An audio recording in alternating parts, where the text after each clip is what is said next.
Breaking news, high tension in the Arabian Sea. Showdown at sea, U.S. aircraft carrier faces down Iranian fighter jets in an edge-of-war encounter. It was just after 0600 hours aboard the USS Theodore Roosevelt, a massive aircraft carrier cutting through the gray waves of the northern Arabian Sea. The sun had barely begun to rise, painting streaks of orange across the horizon. Below deck, in the Combat Information Center, the crew was on routine watch, monitoring the endless radar screens and ocean chatter. Suddenly an urgent alarm shattered the calm. 3 unidentified blips appeared, speeding toward the carrier's airspace. The room shifted in an instant. Officers snapped to attention. Radios crackled as technicians relayed coordinates. Commander Sarah Lee leaned over the main console, her eyes locked on the monitors. "Confirm range and heading," she ordered. The air was thick with tension. Every crew member knew the stakes. This could be another drill, or it could be real. The USS Theodore Roosevelt had faced tense moments before, but this one felt different. The speed, the silence, the angle of approach, something was off.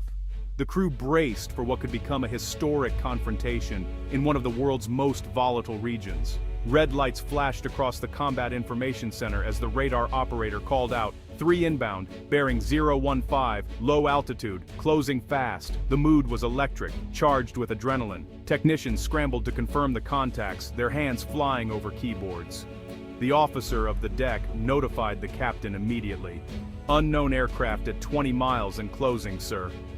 The crew moved with practice speed. Senior Chief Morales adjusted his headset, patching into the fleet's secure channel. "All stations. Set condition 1 Alpha. Prepare for possible air threat." Above deck, the carrier's loudspeakers echoed the order. Deck crews in yellow vests hustled, prepping fighter jets and checking missile batteries. On the bridge, Captain Andrew Carlson stood at the windows, binoculars scanning the empty sky. The tension grew with every passing second. Would these blips turn out to be harmless, or was this the beginning of something far more dangerous? As the unknown jets closed to within 15 miles, suspense gripped the ship. The radar's steady ping seemed louder than ever. Finally, as the enemy drew near, the shape of the threat began to emerge, bringing the moment of truth even closer. Within minutes, the carrier's advanced identification system sprang into action. Powerful cameras zoomed in, capturing grainy but unmistakable images. There they were, 3 of Iran's most formidable fighter jets. Leading the formation was a sleek MiG-29 Fulcrum known for its agility and speed. Flanking it was a legendary F-14 Tomcat, once an American icon, now a rare and unpredictable foe. Bringing up the rear, a Su-24 Fencer bomber, heavy and ominous, bristling with missiles. The intelligence officer wasted no time. "We've got a MiG-29, an F-14, and a Su-24.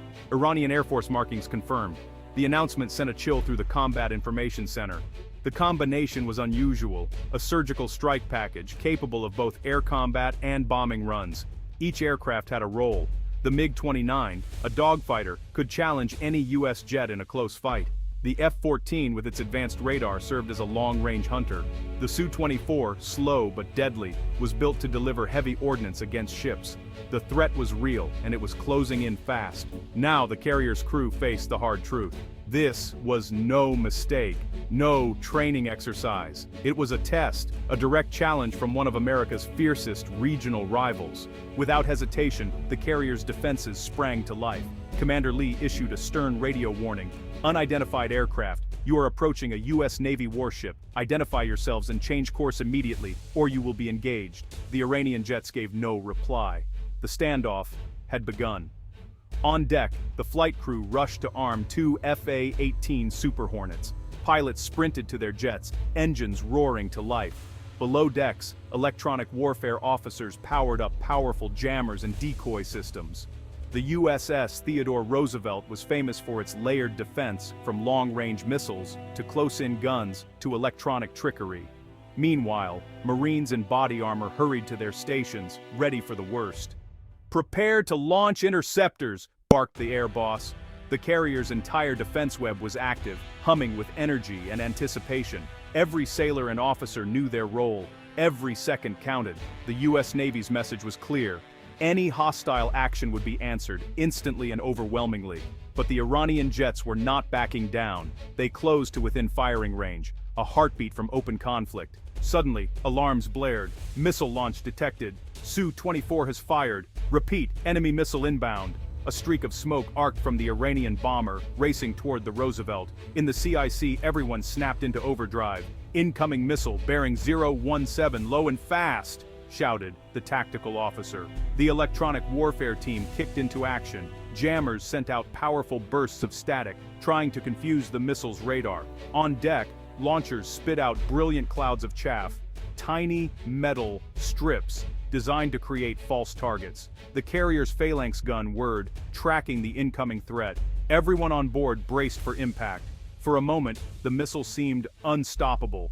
Then, through the thick haze of chaff and jamming, it veered wildly, fooled by the decoys. The phalanx spat a final burst of tracer rounds, and the missile exploded harmlessly over the waves. Cheers erupted in the CIC. The Roosevelt had survived the first strike. But the threat was far from over. The Iranian fighters were still on approach, and now, America was ready to fight back. The air boss gave the order, "Launch fighters." The deck crew cleared the way as two F-18 Super Hornets catapulted into the sky, afterburners blazing. The American jets climbed fast, banking sharply toward the Iranian warplanes. Radio chatter filled the air. Viper 1, tally 3 bandits, Vector 015, Angels 3. In the cockpit, Lieutenant Commander Mike Ryan locked his radar on the MiG-29. Fox 2, weapons hot, holding fire. Both sides knew the rules. One wrong move and the situation could explode.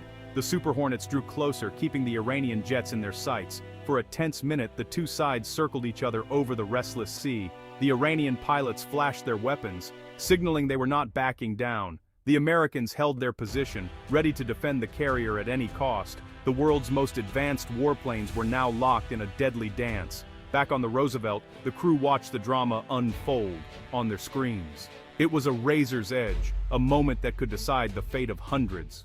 The standoff stretched on, second by agonizing second. In the sky, the pilots played a high-speed game of chess. The American Super Hornets flew tight defensive patterns, guarding the carrier. The Iranian MiG-29 darted, trying to flank, but was shadowed expertly by Ryan's wingman. The F-14 Tomcat kept its distance, radar searching for a weakness. The Su-24, having fired its missile, circled farther out, still a threat. Both sides exchanged curt, coded radio warnings. "This is United States Navy aircraft. You are entering restricted airspace. Turn away now, or be engaged." The Iranian leader replied, voice cold and clipped, "We are in international waters. We will not withdraw." The air was thick with risk. One mistake could mean war. Back on the Roosevelt, nerves stretched to the breaking point. The crew monitored fuel reserves, missile counts, and radar sweeps. Every option, from negotiation to combat, was on the table. The world watched, holding its breath. In the end, it was a contest of nerves, skill, and strategy. Who would blink first? As the American Super Hornets tightened their formation and locked missiles on target, the Iranian pilots faced a hard choice. Their warning shot had failed. The U.S. carrier, with its advanced defenses and relentless air cover, was not a soft target. Over their radios, Iranian commanders weighed the risks. Escalation could mean disaster. The MiG-29 broke formation first, banking sharply away from the carrier. The F-14 hesitated, then followed, its wings folding as it turned for home. The Su-24 lumbered after them, trailing smoke from its spent missile bay. The withdrawal was deliberate, not panicked, but it was clear. The Iranians had decided not to push their luck. On the Roosevelt, a wave of relief swept through the CIC. "Bandits are bugging out." "All clear," came the report. The crew let out a collective breath. Tension melted into exhausted smiles and silent prayers of thanks. Yet, even in victory, the lesson was clear. This was no game. The northern Arabian Sea remained a powder keg, one mistake away from disaster. As the sun climbed higher, calm returned to the USS Theodore Roosevelt. The Super Hornets landed safely. The crew shared handshakes and quiet words, savoring the relief. Captain Carlson addressed the ship. "Today, you showed professionalism, courage, and flawless teamwork. This is why we train. This is why we are ready." But beneath the celebration, the tension lingered. The Iranian jets could return at any time. The region was still dangerous. The carrier's radar kept scanning. The jets stayed fueled, ready for the next launch. Electronic warfare teams checked their systems, learning from every detail of the encounter. For the sailors and airmen of the Roosevelt, this was the new reality. Every day brought risk. Every watch could become the next showdown. But the ship was united, by skill, by technology, and by an unbreakable bond forged under pressure. The world may never know how close it came to disaster that morning, but the crew of the Theodore Roosevelt would never forget.